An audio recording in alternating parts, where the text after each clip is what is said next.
God YouTube Radio Sikkim. In the first century, Jerusalem functioned as the absolute center of religious and economic life, a city where stone and gold projected the weight of ancient power. To understand that power, look at the scale of Herod's temple, a mountain of marble designed to dwarf the individual. These courts were for sorting. Towering colonnades and massive gates acted as physical barriers, keeping the unworthy at a distance. The Beautiful Gate served as the final threshold. It was the point where the gleaming, polished interior of the sanctuary finally met the rough reality of the city streets. For those who were physically broken or socially cast out, this gate was a wall. The rigid hierarchy of the era ensured that if you were considered unclean or infirm, you remained firmly on the outside. In the shadow of that gate lived a man who had never taken a single step. He had been paralyzed from the day he was born. While the gold of the temple reflected the sun above him, his world was completely limited to the ground, to the heat of the stone and the dry Jerusalem dust. Archaeological finds like this, preserved undertunic, and these brittle leather sandals provide a glimpse into his world. This was the rough, unrefined kit of the destitute, designed for survival, not comfort. His life was a cycle of dependency. Every day, others carried him to the Beautiful Gate, placing him there to beg for copper or silver coins from those entering the sanctuary. After decades of this routine, his reality had set like stone. He lived in a state of permanent stasis, expecting nothing more from the world than a few coins to buy his next meal. At 3 p.m, the crowd thickened as the hour of pyre approached. Among those walking toward the gate were 2 men named Peter and John. They were clearly common men, dressed in the traditional Jewish mantles, or talith, worn by ordinary laborers and travelers, rather than the fine linens of the temple staff. As they neared his spot, the beggar reached out his hand.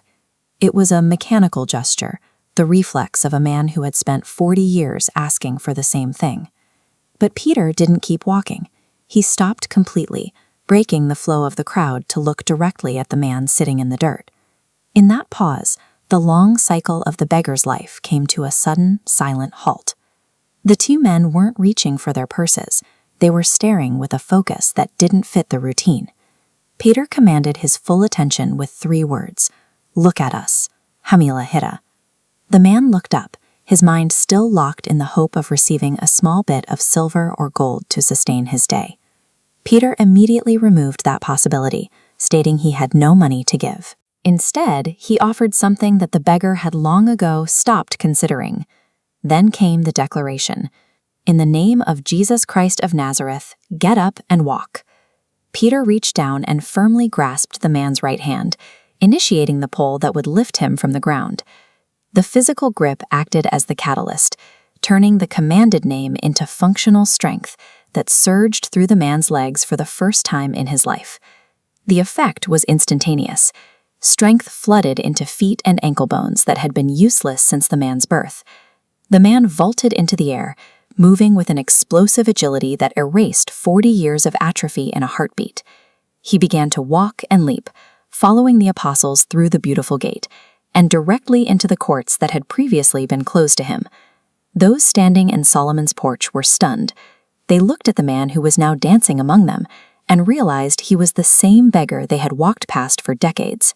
The physical brokenness that had served as his primary boundary was gone. He didn't just have his health, he finally had the access he had been denied his entire life.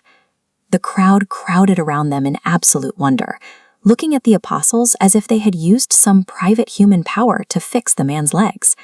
Peter stopped them immediately. He explained that this restoration didn't come from his own ability or his personal godliness. He traced the miracle back to its source. It was faith in the name of Jesus that had provided this man with perfect soundness in front of everyone. This historical account shows a man pulled out of the literal dust of a first-century street. It forces us to look at the dust in our own lives, the long-term habits and histories of stagnation that keep us stationary. True restoration is about recognizing the hand reaching down to pull us out of that stasis. It is an invitation to finally rise and walk into a life that was once entirely out of reach.